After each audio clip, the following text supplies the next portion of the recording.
வணக்கம், welcome to my channel. இன்றைக்கி நம்ம ரொம்ப சூப்பரான மொறுமொறுன்னு ஒரு உளுந்து முறுக்கு தான் எப்படி செய்யலான்னு தான் பார்க்க போகிறோம். இது ரொம்ப டேஸ்ட்டாகவும் அதே சமயத்தில் ரொம்ப சூப்பராகவும் இருக்கும். கொஞ்சம் அதிக அளவில் செஞ்சு வச்சுட்டிங்கன்னா ஒரு 2-3 மாதம் வரையும் ஸ்டோர் பண்ணி சாப்பிட்றதுக்கு ஒரு சூப்பரான ரெசிபி தான் இது. வாங்க எப்படி செய்யலான்னு பார்க்கலாம். அப்படியே என்னோடய வீடியோக்கு லைக் பண்ணிவிட்டு என்னோடய சேனலை மறக்காமல் சப்ஸ்கிரைப் பண்ணிக்கோங்க. இதுக்கு முதல்ல ஒரு குக்கரில் 1 கப் அளவுக்கு வெள்ளை உளுந்து சேர்த்துக்கோங்க. வெள்ளை உளுந்து முழு உளுந்தாக தான் இருக்கணும். அப்போ தான் நல்லா மொறுமொறுன்னு நம்மளுக்கு முறுக்கு கிடைக்கும். இதை ஒரு 2-3 தடவை நல்லா வாஷ் பண்ணி எடுத்துட்டு ஒரு 3 கப் அளவுக்கு தண்ணி விட்டுக்கலாம். 1 கப் உளுந்துக்கு 3 கப் அளவுக்கு தண்ணி சரியான அளவாக இருக்கும். இதை அப்படியே சேர்த்துட்டு குக்கரில் விசில் போட்டு ஒரு 4 விசில் வச்சு எடுத்துக்கலாம். குக்கரை ஹை ஃப்ளேமில் வச்சு ஒரு 3 விசில் வச்சு எடுத்துக்கலாம். ப்ரெஷர் அதுவாக ரிலீஸ் ஆனதுக்கு பிறகு நம்ம குக்கரை ஓப்பன் பண்ணிவிட்டு வெந்திருக்கான்னு பார்த்துக்கலாம். பாருங்கள், இந்த அளவுக்கு நல்லா வெந்து வந்திருக்கணும்.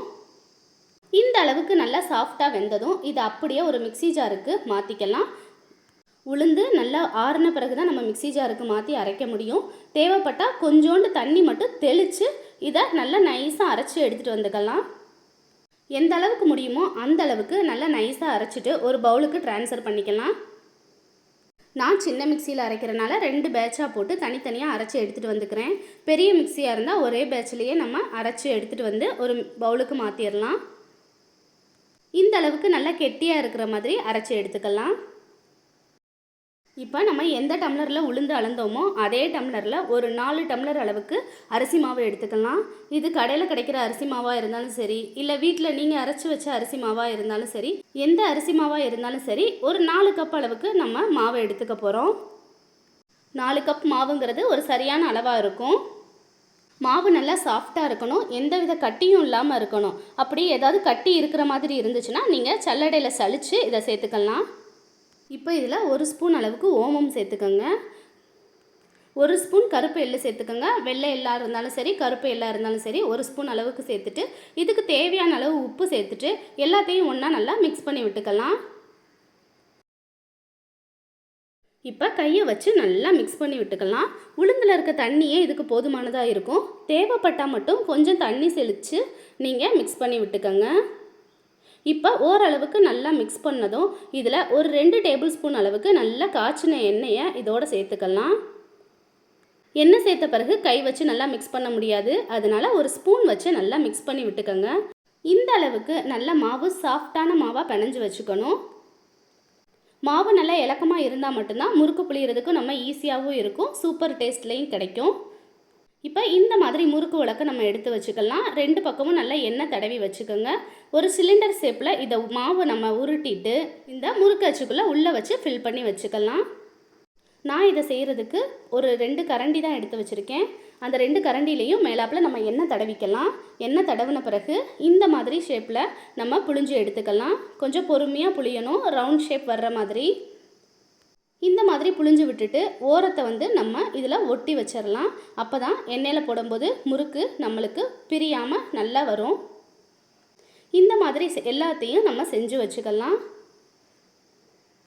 உங்ககிட்ட கீழே ஃப்ளாட்டான ஒரு தட்டு இருந்துச்சுன்னா அதில் கூட இந்த மாதிரி நம்ம புழிஞ்சு ரெடி பண்ணி வச்சுக்கலாம்.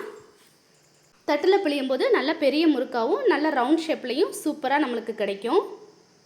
இந்த மாதிரி எல்லாத்தையும் நம்ம ரெடி பண்ணி வச்சுக்கலாம். ஒரு 2 அல்லது 3 முறுக்கை நம்ம ரெடி பண்ணி ஃபஸ்ட்டு வச்சுக்கலாம்.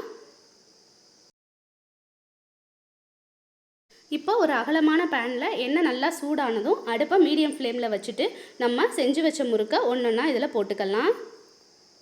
போட்டதும் உடனே நம்ம திருப்பி விடக்கூடாது. ஒரு பக்கம் நல்லா வெந்து வரணும். வெந்து வந்ததும் மேலே எலும்பி வரும். அதுக்கு பிறகு நம்ம இன்னொரு பக்கத்துக்கு திருப்பி விட்டுக்கலாம். ஃபஸ்ட் டைம் செய்யும்போது 2லேருந்து 3 முறுக்கு மட்டும் போட்டு ட்ரை பண்ணி பாருங்கள்.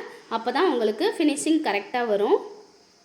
பாருங்கள், இந்த அளவுக்கு நல்லா வெந்ததும் கொஞ்சம் கலர் சேஞ்ச் ஆனதும் நல்லா நம்ம எண்ணெயெல்லாம் வடிய விட்டுட்டு இதை வேற ஒரு பிளேட்டுக்கு மாற்றிடலாம். எண்ணெயோட சலசலப்பு அடங்கினதும் இதை நம்ம வேற ஒரு பிளேட்டுக்கு மாற்றிடலாம். இதே மாதிரி எல்லாத்தையும் நம்ம வரிசையாக சுட்டு எடுத்துக்கலாம். 2லேருந்து 3 முறுக்கு வரையும் போட்டு இந்த மாதிரி நல்லா வெந்ததும் இன்னொரு பக்கம் திருப்பி எடுத்தால் ஒரு சூப்பரான டேஸ்டான முறுக்கு நம்மளுக்கு ரெடி ஆயிடுச்சு. பார்க்கும்போதே சாப்பிடணும்னு தோணும், அவ்வளோ டேஸ்ட்டாக இருக்கும். இந்த மாதிரி அதிகமாக செஞ்சு ஸ்டோர் பண்ணி வச்சுட்டிங்கன்னா 1லேருந்து 2 மாதம் வரைக்கும் கூட கெடாமல் இருக்கும். இந்த தீபாவளிக்கு இந்த மாதிரி கூட நீங்கள் முறுக்கு செஞ்சு ட்ரை பண்ணி பாருங்கள். கண்டிப்பாக மறக்காமல் உங்கள் ஃப்ரெண்ட்ஸுக்கும் இதை ஷேர் பண்ணுங்கள். வேற ஒரு யூஸ்ஃபுல்லான வீடியோவில் பார்க்கலாம். பாய்.